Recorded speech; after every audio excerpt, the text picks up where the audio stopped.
यो तो last video में हमने देखा था CP9 रॉबिन और फ्रैंकी को लेके एनिस लॉबी आ चुके हैं। लूफी एंड सब फ्रैंकी और रॉबिन को बचाने के लिए और साथ ही साथ CP9 को सबक सिखाने के लिए सब लोग एनिस लॉबी पहुंचने वाले हैं। लूफी हमेशा की तरह प्लान की ऐसी तैसी करके सबसे पहले निकल जाता है। सीन शिफ्ट होता है एनिस लॉबी के मेन बिल्डिंग पे। वहाँ पे स्पांडम के साथ ही साथ बाकी CP9 के मेंबर्स भी वहीं पे थे। तो चलो सबसे पहले हम लोग इनको जान लेते हैं। सबसे पहले इसका नाम है कुमाडोरी, इसका नाम है जाबरा और सभी CP9 के मेंबर में से ये मेरा फेवरेट है। भले ही इसके काम कैसे भी हो, लेकिन जब भी ये बोलता है एक अलग ही मजा आता है। खैर इसका नाम है फुकुरो। दूसरी तरफ हम देखते कि लूफी वो एनिस लॉबी के अंदर आने के बाद एक एक करके सभी नेवी वालों को मारने लगता है। जो भी लूफी के रास्ते में आ रहा था लूफी उसे मार देता है। लूफी बस जल्दी से जल्दी रॉबिन को बचाना चाहता है। पीछे फ्रैंकी फैमिली के साथ साथ सादमो और गोमरा भी आ जाते हैं। नेवी वाले उनके ऊपर फायर कर रहे थे, लेकिन उनके किसी भी हमले का असर सादमो और गोमरा के ऊपर नहीं होता और वो आते के साथ ही तबाही मचाने लगते हैं। लूफी इस गेट को क्रॉस करके मेन आइलैंड पे पहुंच चुका है। जब ये सारी बातें स्पांडम को पता लगती है तब स्पांडम अपने ऑफिसर्स को ऑर्डर देता है कि वो लोग ओइमो और काशी को जगा दे। एनिस लॉबी में रात नहीं होती, इसका मतलब ये नहीं कि लोग वहाँ पे सोते नहीं हैं। स्पांडम की बात सुन के नेवी के ऑफिसर्स ओइमो और काशी को जगाने चले जाते हैं। दूसरी तरफ फ्रैंकी फैमिली और गालेला के शिपराइट्स वो लोग नेवी के लोगों को बड़े आराम से निपटा रहे थे। फ्रैंकी की बहनें इस बड़े से गेट को खोलने के लिए जाती हैं और वो लोग अपने सालों के एक्सपीरियंस की वजह से उस गेट को बड़े आराम से खोल देती हैं। गेट बहुत थोड़ा सा खुला था, इसलिए फ्रैंकी फैमिली के जायंट्स, जिसे फ्रैंकी फैमिली डिस्ट्रॉयर्स कहती है, वो लोग सामने आते हैं और अपनी पावर का इस्तेमाल करके इस बड़े से गेट को आराम से खोल देते हैं। फ्रैंकी फैमिली और गालेला के लोग बहुत ज्यादा खुश हो रहे थे। गालेला के लोग उस गेट को क्रॉस कर चुके थे और ऐसे ही जब बाकी सारे लोग भी गेट को क्रॉस करने जाते हैं, लेकिन तभी वहाँ पे एंट्री होती है ओइमो और काशी की। ये दोनों एल्बाफ से आए हुए जायंट्स हैं। फ्रैंकी फैमिली इन्हें देख के बहुत डर रही थी, लेकिन फिर भी डिस्ट्रॉयर्स उनका सामना करने आते हैं। वो लोग ओइमो और काशी की तरफ बढ़ रहे थे। इससे पहले कि वो लोग कुछ कर पाते ओइमो और काशी उन्हें बड़े आराम से निपटा देते हैं। इनको इस हालत में देख के बाकी फ्रैंकी फैमिली के लोग डर जाते हैं, लेकिन फिर भी वो लोग फ्रैंकी को बचाने के लिए ओइमो और काशी का सामना करने जाते हैं। वो लोग अपनी पूरी पावर से उनके ऊपर हमला कर रहे थे, लेकिन उनका भी वही हाल होता है जो कि डिस्ट्रॉयर्स का हुआ था। दूसरी तरफ लूफी को नेवी के बंदों ने घेर लिया था, लेकिन लूफी उन्हें बड़े आराम से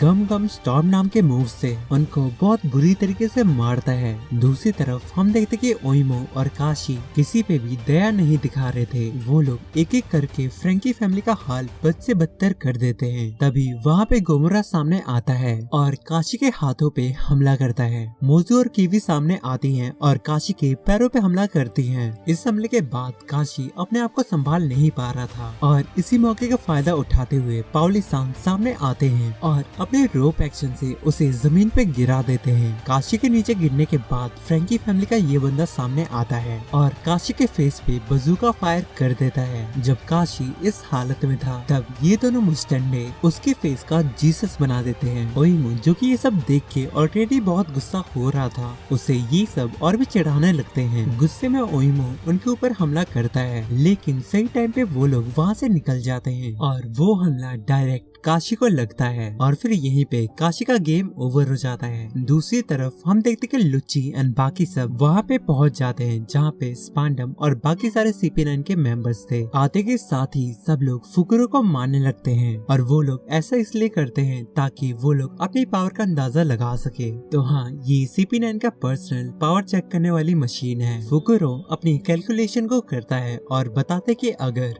एक आदमी जिसके पास बंदूक या फिर कोई और हथियार है तो उसका पावर लेवल 10 होता है और इसी हिसाब से गालिफा का पावर लेवल 600, मेरा 800, कुमाडोरी 810, ब्लूनो का पावर लेवल 820, जाबारा का पावर लेवल 2180, काको का पावर लेवल 2200 और रॉब लुच्ची का पावर लेवल 4000 है और स्पांडम का पावर लेवल 9 है। ये सब चल ही रहा था कि वहाँ पे फ्रैंकी और रॉबिन भी आ जाते हैं। स्पांडम उन्हें पकड़ के बहुत खुश होता है। स्पांडम और वर्ल्ड गवर्नमेंट को फर्क नहीं पड़ता, वो लोग दुनिया की शांति के लिए किसी को भी मारने के लिए तैयार हैं, चाहे वो फिशमैन हो या फिर कोई और। फ्रैंकी स्पांडम को देख के उसका सर चबाने लगता है। स्पांडम को बचाने के लिए वहाँ पे कुमाडोरी सामने आता है और वो फ्रैंकी को स्पांडम से दूर कर देता है। हम देखते हैं लूफी को, जो कि पूरे एनिस लॉबी में तबाही मचा रहा था, और ये बात जब 3 हेडेड बास्करविला को पता चलती है तो फिर वो अपने 100 स्पेशल गार्ड ऑफिसर्स को उनको निपटाने के लिए भेजता है। 3 हेडेड बास्करविला एनिस लॉबी का चीफ जस्टिस है। दूसरी तरफ काशी को हराने के बाद सब लोग ओइमो का सामना करने के लिए तैयार होते हैं। पाउली उसे अपने रोप एक्शन से बांध लेता है। उसी रस्सी को पकड़ के सादोमो और गोमोरा ओइमो को गोल गोल घुमा देते हैं। इसी मौके का फायदा उठा के फ्रैंकी फैमिली अपनी पूरी जान से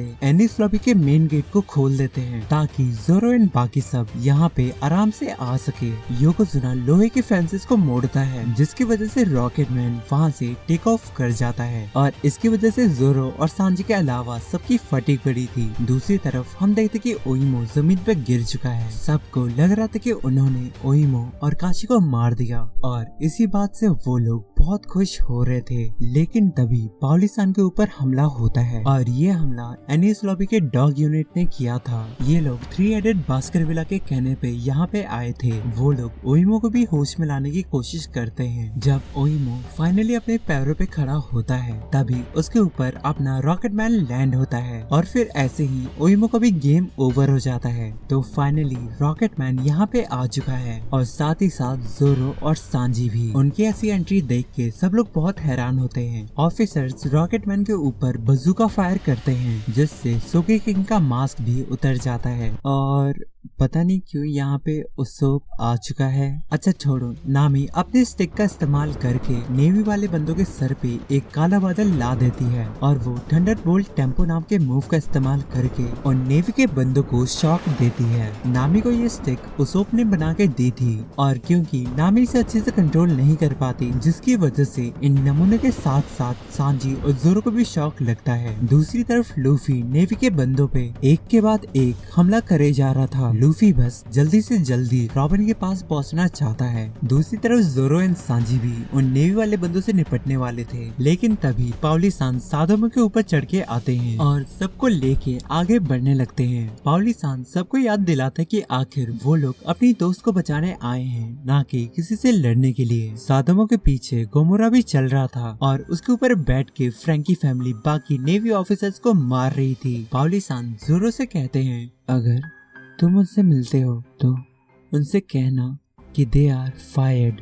ये सुन के जोरो स्माइल करता है और कहता है जरूर। गालिला के लोग सादोमो से उतर जाते हैं ताकि वो लोग इन नमूनों को कंट्रोल में रख सके। पूरे एनिस लॉबी के अंदर ऑलमोस्ट हर जगह पे फाइट चल रही थी। फ्रैंकी फैमिली अपने गन से नेवी के बंदों को निपटा रही थी। सादोमो और गोमोरा रास्ते में आने वाली हर चीज को कुचलते हुए आगे बढ़ रहे थे। सीन शिफ्ट होता है स्पांडम पे, जो कि फ्रैंकी को अपने पैरों से मार रहा था। स्पांडम फ्रैंकी से कहता है, अगर मैं कहूँ तेरा भाई हमारे लिए बहुत बड़ी परेशानी था। जब वो शिपराइट टॉम मरा तब उसने अकेले ही वाटर 7 के शिपराइट्स को एक साथ कर लिया था और फिर उसने अपने इस गालिला कंपनी की शुरुआत की थी, जहां उसे वर्ल्ड गवर्नमेंट से नफरत करनी चाहिए थी। वही वो उनके लिए काम करने लगा और वो वाटर 7 का मेयर बन गया और इसी वजह से वर्ल्ड गवर्नमेंट ने भी उसका साथ देना शुरू कर दिया, जिसकी वजह से हमें उसे मारते वक्त बहुत ही सावधानी बरतनी पड़ी।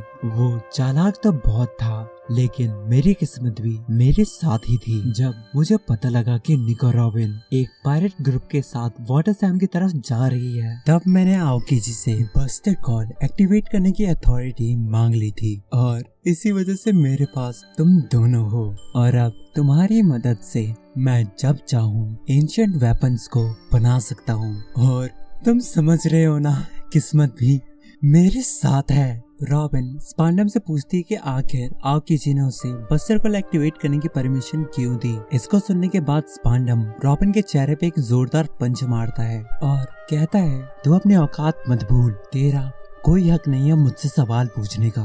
तू बस ओहारा के शैतानों की एक घटिया औलाद है। तेरे होने या ना होने से किसी को फर्क नहीं पड़ता। अब से मैं तेरा टॉर्चर करूंगा, तेरा इस्तेमाल करूंगा और फिर तुझे इतना तड़पाऊंगा कि तू अपनी मौत की भीख मांगेगी। और हाँ, जो बच्चे तुझे बचाने आए हैं उनका भी सेम हाल होगा। यहाँ एनियस लॉबी के अंदर 10,000 से ज्यादा ही नेवी के बंदे हैं जिनके सामने तेरे वो दोस्त कुछ नहीं। रॉबिन उससे कहते कि CP9 ने वादा किया था कि अगर वो उनकी बात मानती है तो वो लोग लूफी और बाकी सबको जिंदा छोड़ देंगे। स्पांडम कहता है, हाँ तूने सही कहा, लेकिन हमारी बात सिर्फ इतनी हुई थी कि हम लोग उन्हें वाटर 7 से जिंदा जाने देंगे, लेकिन अब वो यहाँ एनिस लॉबी में है। रॉबिन को ये बात सुन के बहुत बुरा लगता है। स्पांडम रॉबिन और फ्रैंकी के सामने आता है और फिर उन्हें अपने पैरों से मारने लगता है। उनको मारते वक्त स्पांडम जोर जोर से हंस रहा था। CP9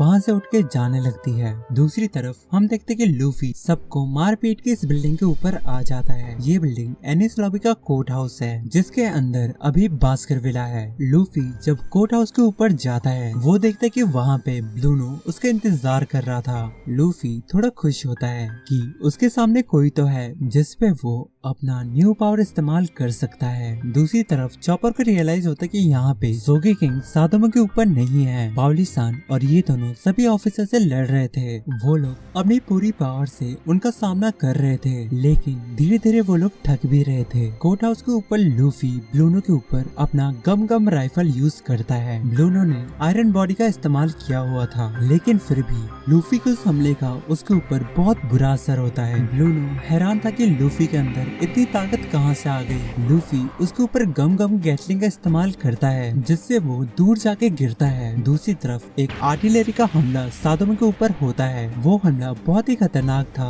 और उस हमले की वजह से सादोमो वहीं पे गिर जाता है। सबको सादोमो की चिंता हो रही थी, लेकिन सादोमो चॉपर से कहता कि वो लोग यहाँ पे ना रुके और वो लोग आगे बढ़ते रहे। सादोमो गोमोरा से भी कुछ कहता है, जिसके बाद गोमोरा आगे बढ़ने लगता है। फ्रैंकी फैमिली को भी बहुत बुरा लग रहा था, लेकिन वो लोग नहीं चाहते कि सादोमो का सैक्रिफाइस ऐसे वेस्ट हो और इसीलिए वो लोग सादोमो को पीछे छोड़ के गोमोरा के साथ आगे बढ़ने लगते हैं। हम देखते कि सोगी किंग जो कि रॉकेटमैन के पास है, वो देखते कि पाओली-सान नेवी वाले बंदों से लड़ रहे हैं और इसी मौके का फायदा उठा के सोगी किंग यहाँ से निकलना चाहता है। वो जब यहाँ से जा रहा था तब उसके पैर पानी वाली जगह पे पड़ते हैं। उसे समझ में नहीं आता कि आखिर इतना सारा पानी यहाँ पे अचानक से कैसे आ गया। वो पीछे मुड़ के देखता है तो वहाँ पे ओइमो रो रहा था। ओइमो आज से पहले कभी भी इतनी बुरी तरीके से नहीं हारा था। ओइमो अपने आप को एल्बाफ के योद्धा के नाम पे एक कलंक मानता है। ओइमो को समझ नहीं आ रहा था कि आखिर जब वो अपने चीफ से मिलेगा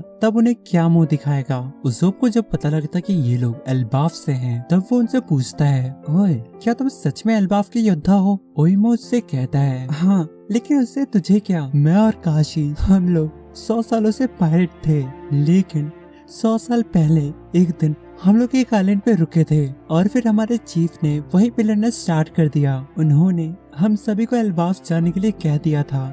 उन दोनों की लड़ाई में वही जिंदा रह पाता जिसकी जीत होती। हम लोग दोबारा एल्बाफ तो आ गए, लेकिन सालों बीत जाने के बाद भी उनका कुछ पता नहीं चला। 50 साल बाद हम लोग अपने चीफ को ढूंढने के लिए दोबारा समुद्र में निकले, लेकिन उस सफर के दौरान हमें नेवी ने पकड़ लिया था। उनसे ही हमें पता चला कि हमारे चीफ अभी उनकी कैद में हैं। उन लोगों ने हमसे समझौता किया कि अगर हम लोग उनके लिए 100 सालों तक काम करते रहें तो वो लोग हमारे चीफ को छोड़ देंगे। हम जायंट्स 300 साल तक जिंदा रह सकते हैं और हमारे लिए 100 साल इतनी बड़ी बात नहीं है। हम लोग अपने चीफ के लिए उनके लिए काम करने के लिए तैयार हो जाते हैं। लेकिन आज ओइमो जोर जोर से रोने लगता है। उसोप उसे रुकने के लिए बोलता है। उसोप ओइमो को बताते कि जब वो अपने सफर में था तब वो एल्बाफ के 2 महान योद्धा डोरी और ब्रॉगी से मिला था, जो कि 100 सालों से आपस में लड़ाई कर रहे थे। ओइमो हैरान था कि आखिर उसोप को उसके चीफ के नाम कैसे पता है। उसोप ओइमो से कहता है, अगर तुम्हें मेरी बातों पे यकीन नहीं होता तो फिर तुम मुझसे उनके बारे में कुछ भी पूछ सकते हो। वो कैसे दिखते थे,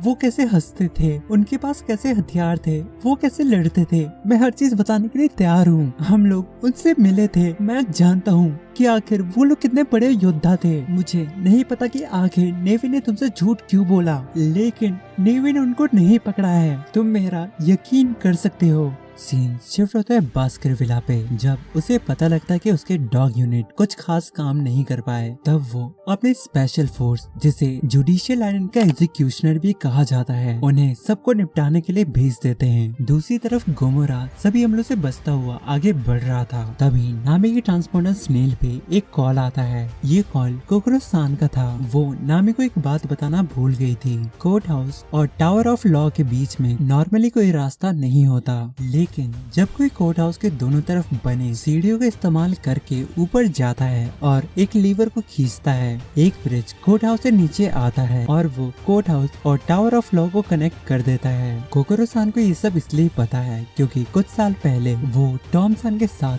यहाँ पे कुछ रिपेयर करने आई थी। ये सब चल ही रहा था कि गोमोरा के ऊपर उन स्पेशल यूनिट का हमला होता है। ये वही स्पेशल यूनिट है जिसे 3-हेडेड बास्करविला ने भेजा था। इस हमले की वजह से गोमोरा वहीं पे गिर जाता है। ओइमो और काशी भी अपने पैरों पे दोबारा खड़े हो चुके थे। पाओली-सान अब इस हालत में नहीं थे कि वो इनका सामना कर सके। उन्हें अपनी मौत सामने दिख रही थी, लेकिन मजे की बात है कि ओइमो और काशी पाओली-सान को छोड़ के नेवी वाले बंदों पे हमला कर रहे थे। वो बहुत गुस्से में थे क्योंकि उन्हें पता चल चुका था कि नेवी ने उन्हें झूठ बोल के वहाँ पे रखा था और नेवी की वजह से उनके लाइफ के 50 साल बर्बाद हो चुके हैं। सोगे किंग उनके ऊपर बैठा हुआ था और अब वो उनका दोस्त बन चुका है। दूसरी तरफ हम देखते कि स्पांडम काकू और कालिफा को एक एक डेविल फ्रूट ऑफर करता है। स्पांडम को भी नहीं पता कि इन डेविल फ्रूट की क्या स्पेशल पावर है। काकू और कालिफा लुच्ची के कहने पे उन डेविल फ्रूट को खा लेते हैं। दूसरी तरफ लूफी और ब्लूनो आमने सामने थे। ब्लूनो लूफी को पहले हल्के में ले रहा था, लेकिन अब नहीं। ब्लूनो लूफी के ऊपर एक के बाद एक हमला करता है, लेकिन इस बार लूफी उन हमलों से बड़े आराम से बच पा रहा था। लूफी जब दोबारा लैंड करता है तब ब्लूनो अपने डेविल फ्रूट की पावर से उसके पैरों को फंसा देता है। लूफी वहाँ से हिल नहीं पा रहा था और इसी मौके का फायदा उठा के ब्लूनो उसके चेहरे पे भी एक डोर ओपन कर देता है। लूफी के चेहरे का वो हिस्सा गोल गोल घूमने लगता है, जिससे लूफी को आसपास की कोई भी चीज अच्छे से नहीं दिखती। ब्लूनो लूफी के ऊपर एक टेम्पेस्ट किक मारता है, जिससे उस जगह का कुछ ऐसा हाल होता है। दूसरी तरफ गोमोरा उस हमले के बाद भी वो हार नहीं मानता और अपने पैरों पे दोबारा खड़ा हो जाता है। उस स्पेशल यूनिट ने उसकी आंखों पे हमला किया था, जिसकी वजह से उसे कोई भी चीज अच्छे से नहीं दिखती। वो बिल्डिंग से टकराते हुए आगे बढ़ रहा था। उसने सादमों से वादा किया था कि वो सबको सेफली कोर्ट हाउस तक पहुंचा देगा। गोमोरा फाइनली उस वादे को पूरा करता है और सबको कोर्ट हाउस तक पहुंचा देता है। दूसरी तरफ स्पांडम आराम से बैठा हुआ था। उसके हाथों में एक गोल्डन ट्रांसपोर्टर स्नेल था। ये कोई नॉर्मल ट्रांसपोर्टर स्नेल नहीं है। इसी चीज की वजह से स्पांडम बस्टर कॉल को एक्टिवेट कर सकता है। उसे बस इसके ऊपर लगे इस बटन को दबाना होगा और फिर 5 वाइस एडमिरल, 10 नेवी के बैटलशिप और हजारों नेवी के बंदे जो कि बहुत स्किलफुल हैं, एक बार में यहाँ पे आएंगे और स्ट्रॉ हैट पायरेट्स का नामो निशान मिटा देंगे। लेकिन स्पांडम को लगता है कि इसकी जरूरत ही नहीं पड़ेगी, क्योंकि एनिस लॉबी के ऑफिसर और ओइमो और काशी ही काफी हैं स्ट्रॉ हैट पायरेट्स को खत्म करने के लिए।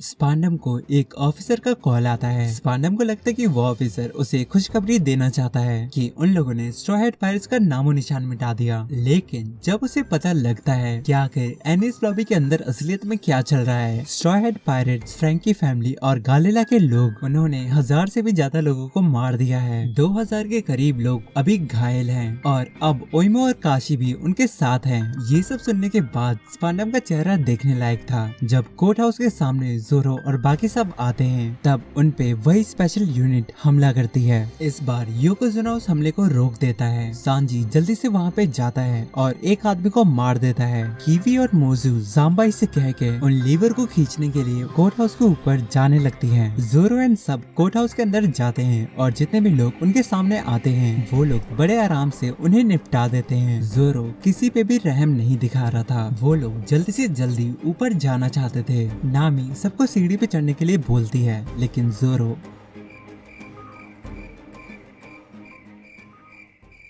खैर बास्करविला उनके सामने आता है और उन्हें रोकने की कोशिश करता है। फ्रैंकी फैमिली वहाँ पे आती है और वो लोग बास्करविला से निपटने लगते हैं ताकि जोरो एंड सब फ्रैंकी और रॉबिन को बचाने पे फोकस कर सके। कोर्ट हाउस के ऊपर ब्लूनो को लग रहा था कि उसने लूफी को मार दिया है, लेकिन लूफी ने अपने आप को नीचे करके बचा लिया था। लूफी और ब्लूनो के बीच में दोबारा से फाइट स्टार्ट होती है। ब्लूनो अपनी फुल स्पीड पे हमला करता है, लेकिन लूफी इस बार उसकी स्पीड को मैच कर पा रहा था और यहाँ तक कि वो ब्लूनो को एक अच्छी टक्कर देता है। लेकिन इतना सब काफी नहीं था ब्लूनो जैसे बंदे को हराने के लिए। लास्ट टाइम जब लूफी आओकिजी से बुरी तरीके से हारा था, तब लूफी को रियलाइज हुआ था कि आखिर वो कितना कमजोर है। अगर वो इतना कमजोर रहता है तब वो कभी भी उन्हें नहीं बचा पाएगा, जो कि उसके बहुत करीब है। और इसीलिए लूफी ने अपने आप को और स्ट्रॉन्ग बनाया। लूफी अपने पोजीशन में आता है, उसके बॉडी से अचानक से स्टीम निकलने लगती है। लूफी तैयार है अपने न्यू पावर का इस्तेमाल करने के लिए।いやセカンド